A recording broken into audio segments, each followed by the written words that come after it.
Boa noite, amigos. Boa noite, amigas. Felicidade estar aqui com vocês. Hoje num modo diferente, eu e o Gui em dupla. Ele vocês já conhecem, eu sou novidade. Quero agradecer o convite, o Tiago, a Simone.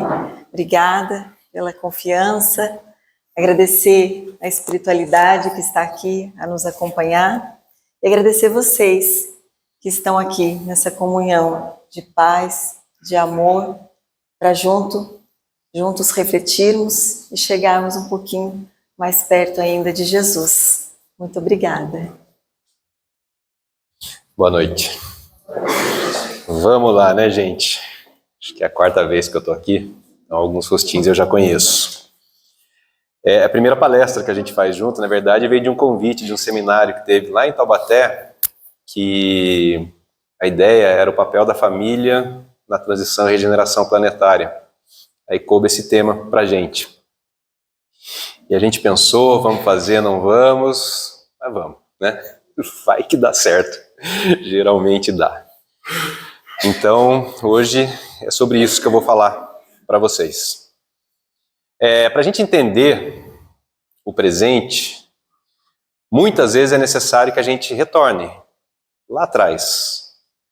Porque entendendo o passado, os processos, o desenrolar dos fatos, a gente consegue entender o momento em que nós estamos e, quem sabe, até tentar projetar algo mais para frente. Tentar errar menos no futuro. Então eu convido vocês a retornar um pouco comigo, a refletir sobre alguns fatos importantes da história espiritual, da trajetória espiritual recente do nosso planeta. A gente sabe que há aproximadamente 2000 anos, numa noite silenciosa, sob um céu estrelado, no coração simples da cidade de Belém, envolto pela palha e acolhido pela manjedoura que lhe servia como berço, nosso mestre se fez criança entre nós, mostrando assim que o divino escolhe o simples para tocar a terra. Longe do luxo dos palácios, longe da suntuosidade dos templos religiosos, nosso mestre traz, com a sua mensagem e com seu exemplo, a certeza do amor, a certeza da imortalidade da alma e a esperança a todos nós de um futuro melhor, de um futuro regenerado. Quando Jesus caminhou entre nós, sua palavra era doce, era humilde, era libertadora. Vinde a mim, todos que estáis cansados e sobrecarregados, e eu vos aliviarei. Ele falava sobre um amor incondicional, ele falava sobre o perdão, e ele falava sobre a caridade. E ele se dirigia a todos aqueles que quisessem ouvi-lo, do mais rico ao miserável, do culto ao inculto. Não havia distinção. Pregava aos mais necessitados, pregava aos pescadores, aos pecadores, aos doentes da alma e aos doentes do corpo. E pregava a toda a multidão que o seguia. Seus discípulos eram também homens simples, pescadores, um cobrador de impostos, trabalhadores comuns. E com eles, ele iniciou e expandiu o seu evangelho. A natureza era o seu templo. As margens do Mar da Galileia, o Monte das Bem-aventuranças, as ruas e as praças eram o seu altar. Não havia imposição, não havia nenhum tipo de luxo. Havia apenas o convite ao caminho, à verdade e à luz. Porém, o tempo passa e a mensagem pura sofre influência dos séculos. Camadas e camadas de humanidade fazem com que a doçura e a simplicidade daquele evangelho passem a ser atrelados a uma fé dogmatizada e uma salvação condicionada a regras. Templos suntuosos que em nada mais lembravam aquela paisagem simples da Galileia são construídos.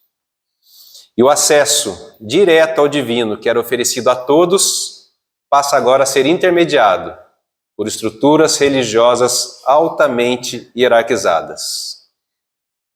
Creia no que eu digo ou será excomungado. E uma vez excomungado, as portas do céu se fecharão. E a doutrina do amor que salva se transforma na doutrina do medo, que encarcera os dissidentes no inferno eterno. Em nome de Deus, travam-se guerras. Em nome de Deus, erguem-se tribunais. Em nome de Deus, queimam-se livros. E em nome de Deus, a religião torna-se o juiz das consciências humanas. O inquisidor, que encaminha os inimigos ao fogo e às masmorras. A religião também torna-se a régua que validava ou condenava as descobertas da ciência, impondo limites ao pensamento e à investigação humana. Entretanto, para cada ação existe uma reação. Essa é uma lei imutável no universo. Lei de causa e efeito. É um mecanismo regulador universal, que é dado a todos aqueles a quem é fornecido o livre-arbítrio. E dessa forma, sob essa pressão, homens já desiludidos, com uma fé dogmatizada e que já não mais conversava com a razão, passam a buscar a verdade através da observação direta dos fenômenos naturais. E assim, entre os séculos XVI e XVII, eclode a Revolução Científica. Uma ruptura profunda com o pensamento medieval que dominava até então. Nomes como Galilei, Copérnico, Newton e Descartes se elevam. A matemática, a física, a astronomia e a anatomia humana se impõem. E como consequência direta desta revolução, no século XIX eclode outra, o materialismo científico. E a partir daí, a realidade passa a ser considerada apenas a partir do que pode ser observado e provado com as leis da física, negando tudo aquilo o que a ciência não pode comprovar. O método científico se torna o novo caminho. O racionalismo, o novo templo. E o laboratório, o novo altar. E seguindo esta lógica, nos tornamos apenas um agregado de moléculas. E a vida nada mais do que um simples acidente cósmico. E assim, a palavra doce e consoladora do Cristo, do amai-vos uns aos outros, assim como eu vos amei, é enfraquecida. E a humanidade se afasta do espiritual, do divino e do eterno. Porém, Ao se afastar de Cristo, nosso grande médico das almas, e ao se afastar do seu evangelho, o nosso remédio, nós nos tornamos uma humanidade que padece num hospital chamado planeta Terra. Sim, estamos todos num grande hospital.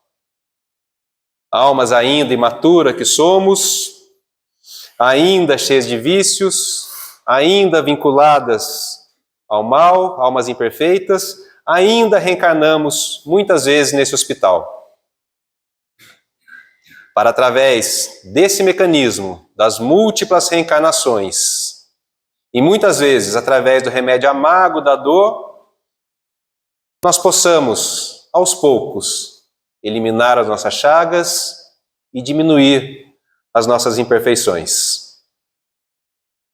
E dentro desse quadro de afastamento do nosso grande médico, a humanidade se afunda num vazio existencial.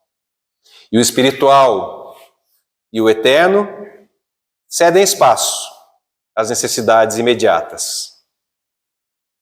Tempos modernos. Se nós não vislumbramos um futuro, se nós não temos a ideia de uma lei de causa e efeito, o que importa é o momento, o que importa é o agora. E então passamos a valorizar as necessidades imediatas, as emoções passageiras, e a liberação constante de dopamina, o hormônio do prazer, se torna mandatória. Porém, essas emoções são fugazes e insaciáveis. E na procura por uma felicidade duradoura que nunca chega, e por uma paz de espírito que parece inacessível, nós andamos sempre a correr. Somos os filhos da pressa. Enquanto os jovens buscam o prazer a qualquer custo, os adultos dão os primeiros sinais de cansaço, percebendo que essa busca não tem fim. E os idosos deprimem-se, lamentando o tempo que foi perdido. Ah, o tempo. Quanto vale o tempo perdido que não volta mais? Quanto vale? Se nós observarmos bem, nós percebemos que esse colapso espiritual, ele impacta diretamente na falência das relações sociais e familiares. Porque na ausência de um lar seguro, os jovens saem de casa e tendem a se agrupar em tribos e reagem a tudo que os vincule a uma relação familiar. Rompem os vínculos com os mais velhos, em nome de uma nova identidade, uma liberdade de pensamento, que muitas vezes se torna frágil com o passar do tempo. Tempos modernos. Tempos onde ansiedade, suicídio e depressão atingem números inimagináveis em todas as faixas etárias. Segundo a Organização Mundial de Saúde, dados de 2025, nesse momento, 1 em cada 8 pessoas que habitam o planeta possui algum tipo de transtorno mental. E 50% da população, ou seja, 1 em cada 2 pessoas, em algum momento da vida, terá algum tipo de transtorno. E dentro desses números, dentro dessa humanidade que padece, acredito que faz-se urgente o estabelecimento de novas bases espirituais, sociais e familiares.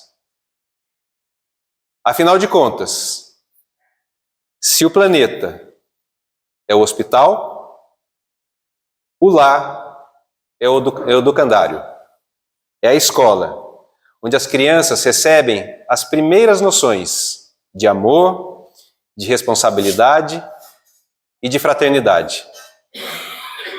Quem aqui não se lembra? Os carinhos, os puxões de orelha, responsabilidade, dividir os brinquedos, fraternidade. E, portanto, essa regeneração social, familiar e planetária só é possível através do fortalecimento desse alicerce em que se funda a nossa sociedade, que é a família. Família que no mundo corpóreo é estabelecida pelos laços de sangue, mas que no mundo espiritual não. Ela é estabelecida por laços de amor e de afinidade, que unem espíritos por gerações e gerações, séculos e milênios, formando as grandes famílias espirituais das quais fazemos partes. Espíritos esses que muitas vezes se organizam para reencarnar aqui, em grupo. E essas reencarnações não ocorrem ao acaso. Elas são compromissos, firmados ainda antes de reencarnar, ainda no plano espiritual, através de um processo chamado planejamento reencarnatório. E, portanto, tanto espíritos comprometidos positivamente, quanto espíritos comprometidos negativamente, se reencontram nas mesmas famílias. Às vezes, espíritos que apresentam discordâncias seculares, inimizades milenares, são colocados sob o mesmo lar, sob um véu do esquecimento, para terem a oportunidade de desfazer esses laços de inimizade e de construir fontes de amor. Portanto, a gente percebe que a família é o local onde se inicia o amor. É o local onde se pratica a beneficência, a indulgência e o perdão. A família é o local onde se desenvolve a caridade. E por isso se diz: a caridade começa no lar. Mas como falar da família sem falar dos filhos? Como pensar em reestruturação da sociedade, de renovação da sociedade, se não investimos grande parte dos nossos esforços na geração dos mais novos, na geração dos que estão chegando agora? Mas afinal de contas, quem são os nossos filhos?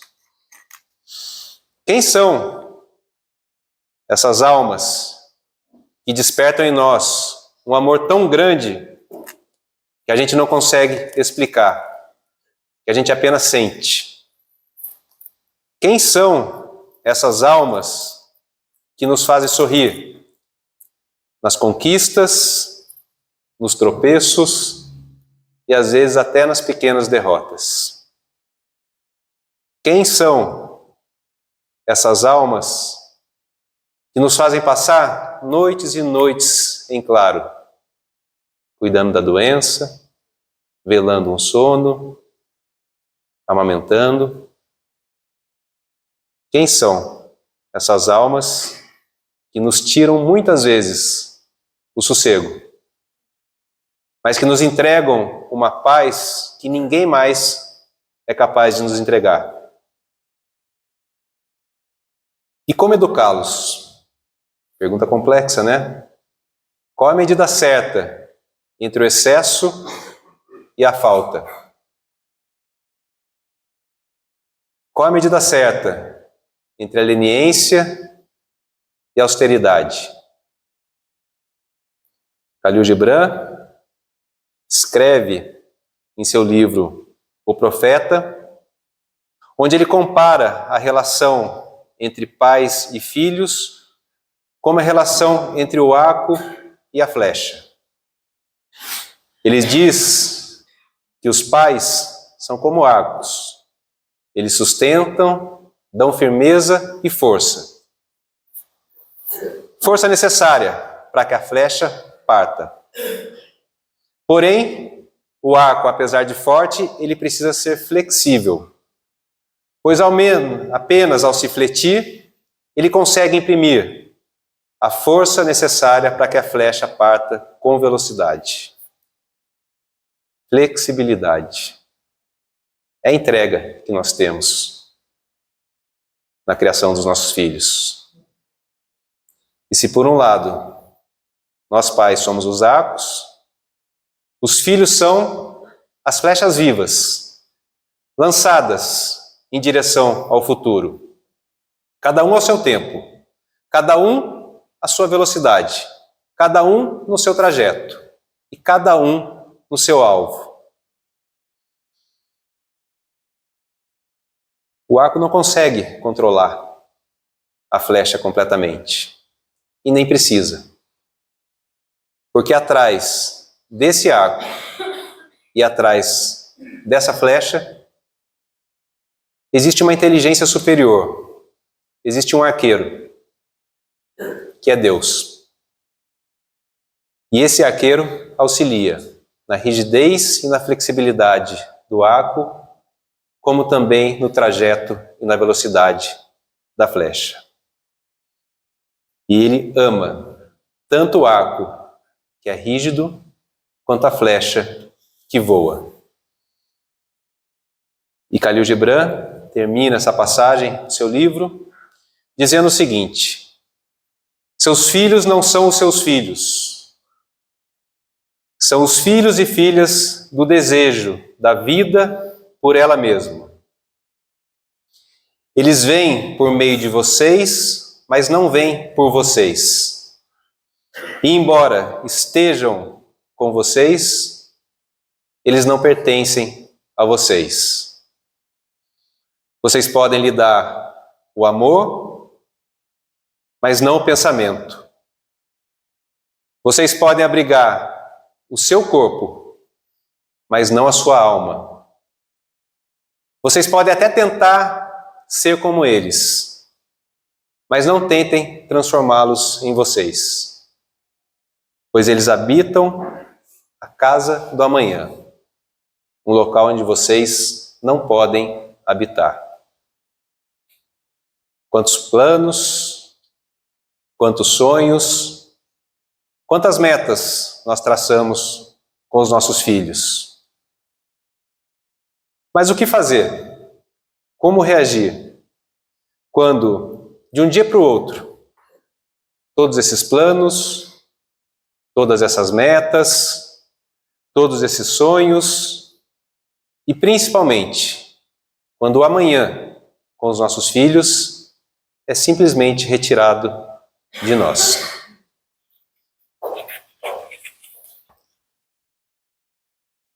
E assim aconteceu com a nossa família, onde a ordem cronológica natural, em que os filhos são educados e cuidados pelos pais, foi invertida. E nós pais é quem fomos educados e transformados pelos nossos filhos. Citando Divaldo Franco, a transição do mundo não é do mundo, é do homem. E a transição do homem quase sempre passa pela dor. E eu e o Gui passamos por essa dor. A minha mãe e os nossos 2 filhos, pelos olhos terrenos, partiram muito cedo, muito jovens, para a pátria espiritual.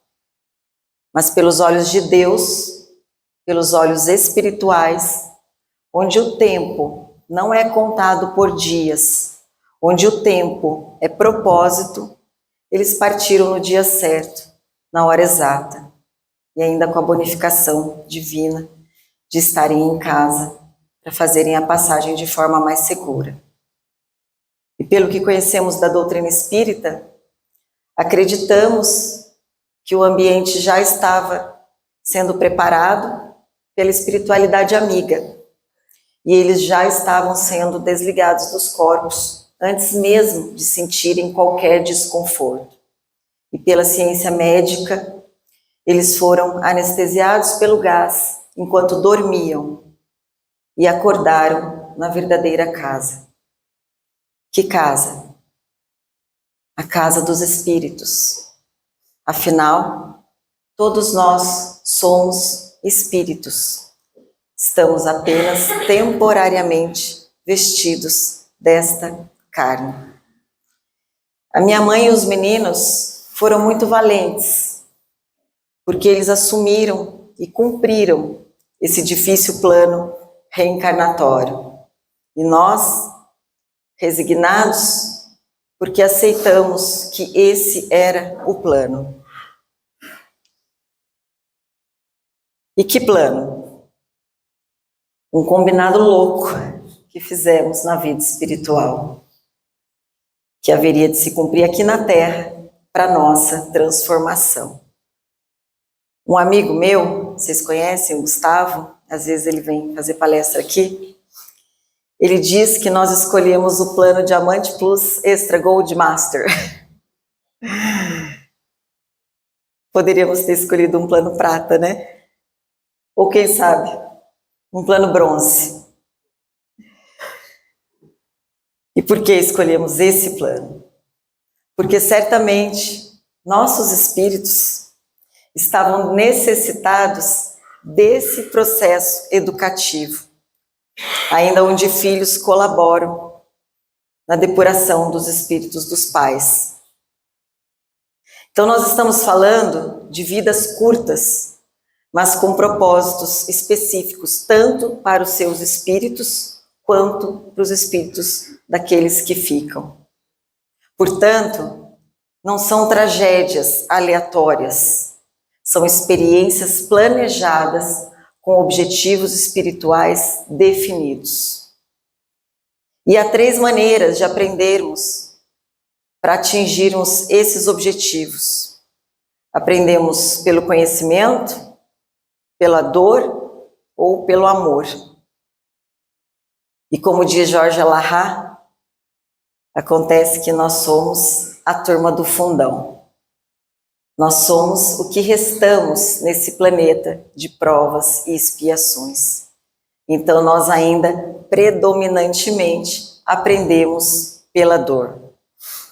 E toda dor, ela machuca, faz um machucado e gera uma cicatriz. E o que é a cicatriz? É a pele que volta regenerada. Então, a gente aprende com a dor, se regenera, sem deixar que essa dor seja em vão, sem voltar para a turma do fundão. E cada um de nós aqui escolheu um plano de aprendizado, seja na vida espiritual, seja pelas nossas ações, pela lei de ação e reação, como no pensamento estoico. Nada acontece ao homem que não seja do homem. Portanto, sabemos que somos causadores das nossas dores, mas também sabemos que somos responsáveis pela nossa cura. Então, nos internamos no hospital chamado Terra para tratarmos das nossas chagas. Simão Pedro, o orador, ele dá um exemplo que eu gosto muito, que ele nos mostra que nós vemos o momento, mas nós não vemos o resultado. É como uma mãe que dá uma injeção numa criança. A criança chora, grita, não quer a injeção, porque ela não quer a dor. Mas a mãe mesmo assim dá a injeção, porque a mãe vê a cura. Assim somos nós. Não queremos a dor, mas precisamos recebê-la para nossa cura. Por que nós não fazemos planos para daqui 300 anos? Porque nós não nos vemos como espíritos imortais que somos. Nós vemos o agora. Só que Deus não vê o momento. Ele vê o resultado. ele vê a cura diante da imortalidade. Nós, com olhos terrenos, vedados pelo véu do esquecimento, vemos o momento do sofrimento. E aí tem uma frase que diz assim: a dor é inevitável e o sofrimento é opcional. Quem passa pelas dores profundas da alma, seja o luto, uma doença, depressão, rejeição, abuso, sabe que não é opcional sofrer. Opcional é escolher como sofrer, é escolher entre o bem e o mal sofrer. E o que é o bem sofrer? É o convite para a transformação. É quando perguntamos para a dor: dor, o que você quer de mim? O que você quer tirar de mim? O que você quer construir em mim? O que você quer que eu aprenda? O que você quer que eu faça no outro? Percebem que a pior coisa tem a melhor coisa. Para quem quer ver. Porque tem quem não queira ver. E não há problema nenhum. Porque existe a misericórdia divina. E o despertar chegará para todos, mais cedo ou mais tarde. A lei é de progresso, não há retrocesso. Eu acompanho um moço pela internet e ele está tetraplégico. E perguntaram para ele o que ele mudaria antes do acidente. E ele respondeu: hoje a minha limitação é física. Antes do acidente, a minha limitação era mental. Então eu não mudaria nada, porque hoje eu sou muito melhor. Olha esse moço nos mostrando uma dor que não limita, mas que expande. Isso não quer dizer não doer, porque dói muito. Isso quer dizer querer ver a dor fazendo a transformação. Assim como vocês que estão aqui assistindo palestra, estão buscando a transformação. Assim como eu e o Gui, que despertamos para a doutrina dos Espíritos, que despertamos para o Evangelho de Jesus, que não apenas consola, mas que dá estrutura para enxergarmos com olhos espirituais o que os olhos da terra não podem ver. A vida imortal, porque só o conhecimento da vida material nos enlouqueceria. Nós humanos passamos muito tempo buscando a vida física e deixando de buscar a vida espiritual, até que vem o chamado para buscarmos para adquirirmos a robustez espiritual. Porque sem musculatura espiritual, nós enfraquecemos, nós desistimos, nós jogamos a toalha. Vocês já falaram, ou já ouviram alguém falar assim: eu tô tão triste, tô tão desanimado que eu não tenho força nem para levantar da cama? Pois é, a tristeza, a angústia, a melancolia, a ansiedade nos deixam fracos fisicamente, porque esses sentimentos são uma ameaça para o nosso sistema emocional. Então o cérebro, para se defender, libera cortisol. E a liberação contínua de cortisol gera gasto de energia. Então a gente acorda como? A gente acorda cansado. A gente acorda com aquela sensação de que correu uma maratona. Às vezes até com tremor, com taquicardia, não é? E o que a gente faz para combater tudo isso? Aí vem a boa notícia. é que a dor, ela não vem sozinha. Ela vem com um combo de ferramentas preciosas. E eu elejo a primeira delas, o conhecimento, os estudos, as palestras, a casa espírita, a bendita doutrina espírita de Allan Kardec. Esse conhecimento que dá razão para a fé, que responde os porquês e paraquês, que nos liberta do desespero. E aí temos outra ferramenta que conhecemos, que é a espiritualidade, porque é na hora da dor que nós ganhamos intimidade com Deus. E onde está Deus? Dentro de nós. Quando descobrimos uma força que supunhamos não ter, quando as nossas orações deixam de ser textos prontos e passam a ser pedidos sinceros de socorro. E a gente tem a certeza que está sendo ouvido e que será atendido. Quando Jesus deixa de ser um ser inatingível e passa a ser nosso amigo, nosso irmão maior, passa a dar a mão para a gente. Quando a gente acreditava que um anjo da guarda nos protegia, e a gente passa a acreditar que anjos, benfeitores, guardiões nos acompanham.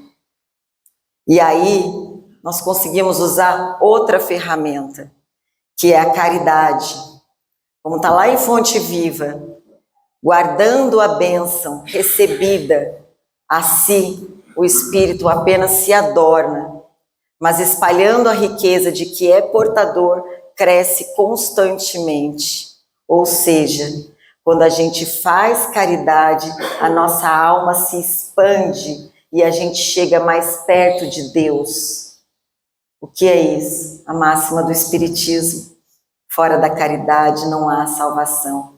A gente guarda a nossa dor no bolso para cuidar da dor do outro.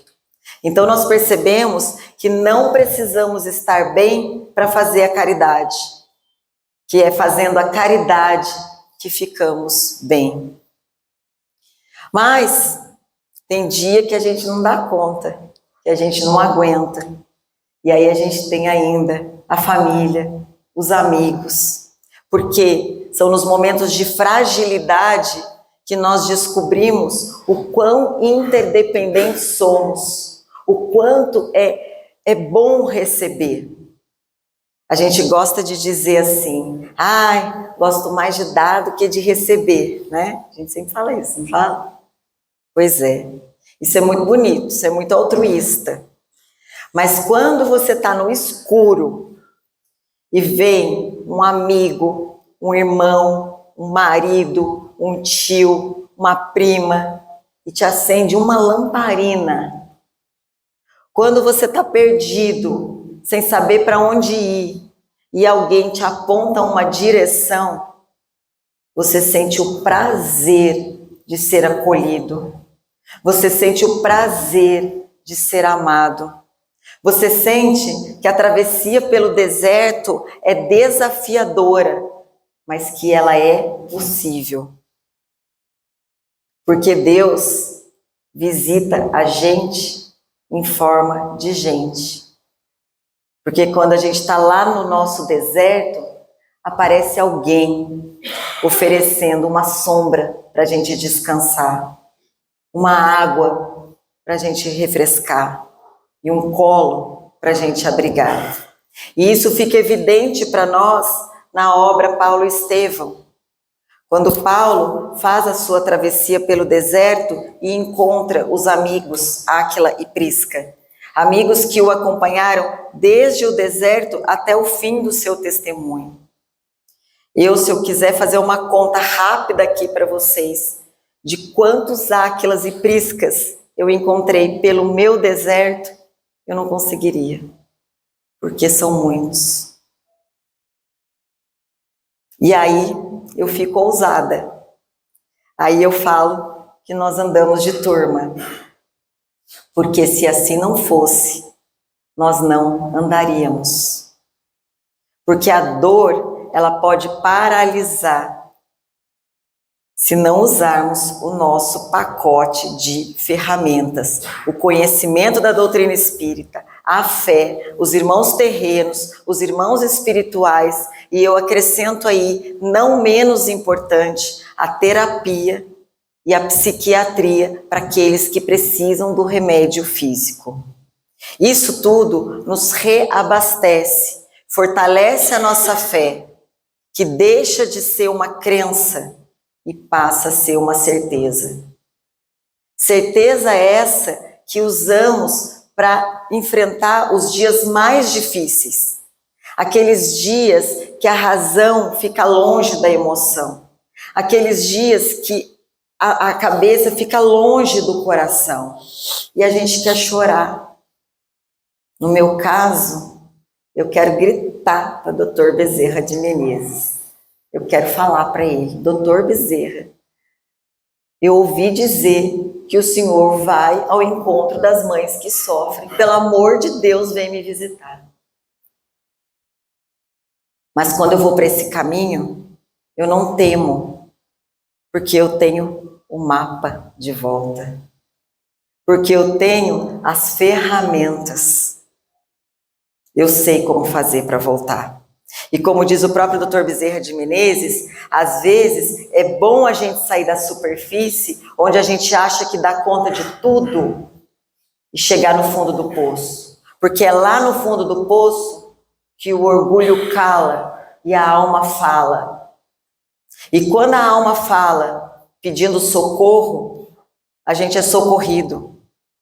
E a gente ressurge como uma fênix, mais forte até do que antes.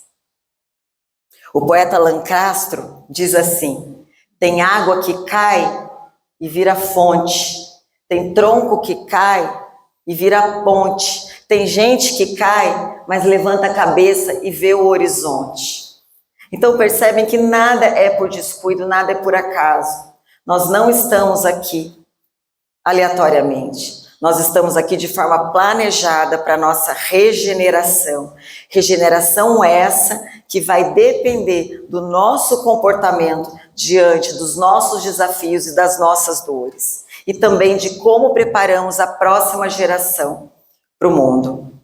No geral, nós estamos vendo uma geração desmotivada, vitimizada, com abundância material e escassez espiritual. E se queremos um mundo melhor, além de nos evangelizarmos, devemos evangelizar as nossas crianças e os nossos adolescentes.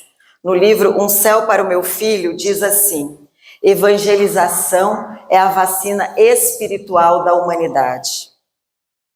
Percebe? Porque quando nós reencarnarmos bisnetos, tataranetos dessa geração, nós vamos querer um mundo regenerado para nós. Vejam quantas oportunidades de trabalho batem à nossa porta. Batem, não arrombam portas. Portanto, cabe a nós abrirmos essa porta e participarmos dessa festa de Jesus, onde o banquete é o pão nosso de cada dia. E para sermos servidos desse pão, nós precisamos trabalhar. Como diz Hermínio Corrêa de Miranda, o salário é justo, com o qual compraremos o tesouro da liberdade e da paz. Então vamos trabalhar. E o trabalho é o quê? É esforço, é dedicação por alguém, por algum motivo. Não é? No meu caso, eu acordo, eu penso nos meus filhos e digo: por vocês eu vou ser melhor hoje. Por vocês eu vou fazer alguém feliz hoje. Essa é a minha motivação. São os meus amores que partiram para a pátria espiritual e deixaram as suas obras. E todos nós aqui temos as nossas motivações para fazermos as nossas obras. Lembram-se? A cada um segundo as suas obras. Eu quero, no dia do reencontro, encontrar com eles e poder dizer: nós vencemos. E quem sabe ouvir: vocês se saíram bem. Então, eu pergunto a vocês, quem te move? O que te move? Vamos nos mover, mesmo que seja fazendo o básico com constância. Haroldo Dutra nos diz, nosso corpo é ferramenta, não é depósito de prazer. Então, pequenas atitudes, pequenos propósitos causam grandes efeitos. Efeitos estes que queremos para a nossa transformação e para a transformação do mundo. Então, eu termino a minha fala aqui com mais algumas perguntas. Vocês podem responder na cabeça de vocês, levantando a mão, como vocês quiserem.